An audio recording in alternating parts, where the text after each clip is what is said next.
வணக்கம் அன்பு நேயர்களே. நமது கிருத்திகை ஜோதிட காணொளி வாயிலாக ஒவ்வொரு நாளும் ஒவ்வொரு கிரகங்களை பற்றி நாம் சிந்தித்து ஆராய்ந்து தெளிவு பெற்று வருகிறோம். அவ்வாறாக இன்று நாம் பார்க்கக்கூடிய கிரகம் சுக்கிரன். அன்பு நேயர்களே, உங்களது ராசி கட்டத்தில் சுக்கிரன் இவ்வாறான அமைப்பில் இருக்கும் பொழுது எவ்வாறான வாழ்க்கை முறைகளும் எவ்வாறான பலன்களை நீங்கள் அனுபவிக்கப் போகிறீர்கள், அனுபவித்து வருவீர்கள் என்பதை இப்பொழுது பார்ப்போம். வாருங்கள் வீடியோக்குள் செல்லலாம். அன்பு நேயர்களே, மேஷம், ரிஷபம், கன்னி, துலாம், விருச்சிகம், மீனம் ஆகிய இடங்களில் சுக்கிரன் இருக்கும் பொழுது உங்களுக்கு எவ்வாறான தொழில்கள் அமையும், எவ்வாறான வாழ்க்கை முறைகள் அறியும், எந்த திசையிலிருந்து மணப்பெண் வருவார், இது போன்ற விஷயங்களை இப்பொழுது நாம் பார்ப்போம். நீங்கள் இவ்வாறான கிரக அமைப்பில் இருக்கும் பொழுது உங்களுக்கு கலை, இலக்கியம், நாடகம், நடிப்பு, மீடியா துறை, சினிமா துறை போன்ற விஷயங்கள் நல்ல ஈடுபாடு இருக்கும்.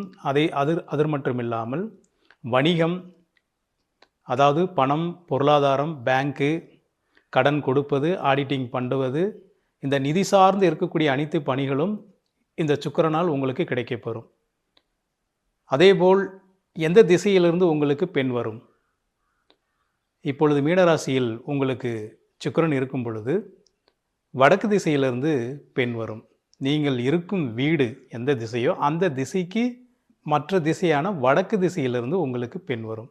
மேஷராசியில் சுக்கிரன் இருக்கும் பொழுது கிழக்கு திசையிலிருந்து பெண் வரும்.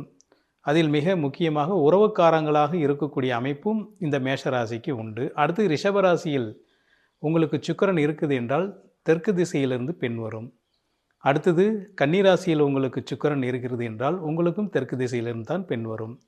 அடுத்தது உங்களுக்கு துலாம் ராசியில் சுக்கிரன் இருக்குது என்றால் மேற்கு திசையிலிருந்து பெண் வருவதும் அமைவதும் நன்றாக இருக்கும். விருச்சிக ராசியில் இருக்கும் பொழுது வடக்கு திசையை நோக்கி உங்களுக்கு பெண்கள் வரும். இவ்வாறாக அமையும் போது உங்கள் வாழ்க்கை முறை நன்றாக இருக்கும்.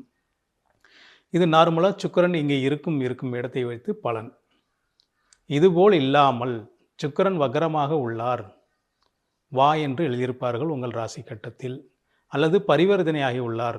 பரிவர்த்தனை என்றால் சுக்கிரன் இருக்கும் இடை புதன் இருக்கும் வீடும், புதன் இருக்கிற வீடும் சுக்கிரனும், சுக்கிரன் இருக்கும் வீடும் செவ்வாயும் மாற்றிக்கொள்வது பரிவர்த்தனை என்று சொல்லுவோம். இதுபோல் விளிம்பு என்றால் டிகிரி வைஸ் ஒரு ராசி கட்டத்துக்கு 30 டிகிரிக்கு உள்ளே 28 டிகிரியும் அல்லது முதல் 2 டிகிரியும் இருக்கும் பொழுது சிக்கல்களை அனுபவிக்கப் போகிறீர்கள் என்று அர்த்தம். அவ்வாறாக அமைப்பில் சுக்கிரன் இருந்தால் திருமண பந்தத்தில் உங்களுக்கு மன உளைச்சலும், சிக்கல்களும், அவமானங்களும், சங்கடங்களும், பிரிந்து செல்வது போன்ற சூழல்களும் ஏற்படும். இது போன்ற அமைப்பில் இல்லாதவாறு உங்கள் ராசி கட்டத்தில் இருந்தால் திருமண பந்தம் நன்றாக இருக்கும். அல்லது நீங்கள் காதல் திருமணமாக இருந்தால் மிக நன்றாக இருக்கும். எந்த மாதிரி அமைப்பில் இருக்கும் பொழுது வக்ரம், விளிம்பு, பரிவர்த்தனை போன்ற அமைப்பில் உங்கள் ராசி கட்டத்தில் சுக்கிரன் இருந்தால் நீங்கள் தெரிந்த பெண்ணை மணப்பதும் காதல் திருமணம் செய்து கொள்வது நல்லது. அல்லது உங்களுக்கு ஏற்கனவே நிச்சயிக்கப்பட்டு, அதாவது சிறு வயதிலேயே மாமன் பெண்ணை கொடுப்பதாகவும் அல்ல அத்தை பையனை கட்டுவதாக இருந்த அமைப்பில் இருந்தால் அவ்வாறாக திருமணம் செய்து கொள்வது மிக நல்லது. முதலில் சொன்னது போல் மீனம், மேஷம், ரிஷபம், கன்னி, துலாம், விருச்சிக ராசியில் சுக்கிரன் இருக்கும் பொழுது நீங்கள் தாமதம் திருமணமாக இருந்தால் நல்லது. அல்லது உங்களுக்கு முன்னவே நிச்சயிக்கப்பட்ட பெண்ணாக இருந்து திருமணம் செய்தால் நல்லது. இல்லை என்றால் என்னாகும்?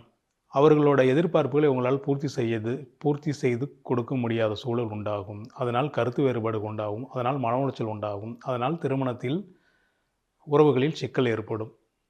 இது முதல். இது இல்லாமல் வக்ரம், விளிம்பு, பரிவர்த்தனை ஆகியிருந்தால் உங்கள் வாழ்க்கையில் மிக முக்கியமான போராட்டங்களாகவே திருமண வாழ்க்கை அமையும். இவ்வாறான அமைப்பில் இல்லாது இருந்து திருமணம் செய்து கொள்வது நல்லது.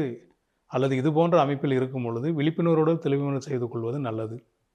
இதுபோக சுக்கிரன் ராகு சேர்க்கை பெறும் பொழுது அல்லது சுக்கிரன் இருக்கும் வீட்டில் மற்ற கிரகங்கள் என்றால் புதன், குரு, சனி, செவ்வாய், சூரியன் ஏதேனும் பரிவர்த்தனை ஆகியிருந்தாலோ அல்லது வக்ரமாக இருந்தாலோ ரொம்ப விழிப்பு நிலை என்றால் என்னங்க?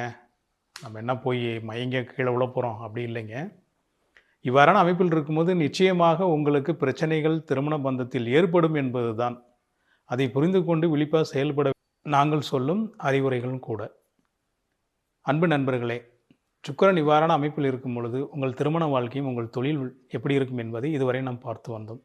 ஒவ்வொரு நாளும் ஒவ்வொரு கிரகங்களை நாம் சிந்தித்து அதற்கான பலன்களை கூறி வருகிறோம். தொடர்ந்து எங்களுக்கு ஒத்துழைப்பையும் ஆதரவையும் தந்து கொண்டிருக்கும் அனைத்து நேயர்களுக்கும் நன்றி, வாழ்த்துக்கள். மீண்டும் நாம் இன்னொரு காணொளி வாயிலாக ஒரு கிரகத்தை எடுத்து அதற்கான பலன்களையும் ஆராய்ச்சியும் தொழிலும் எப்படி இருப்பது என்பதை பார்த்து வருகிறோம். மீண்டும் இன்னொரு காணொளியில் சந்திப்போம். வாழ்த்துக்கள் நண்பர்களே. வெற்றி நிச்சயம். உங்கள் அன்பு ஜோதிடர் மா. சத்தியமூர்த்தி.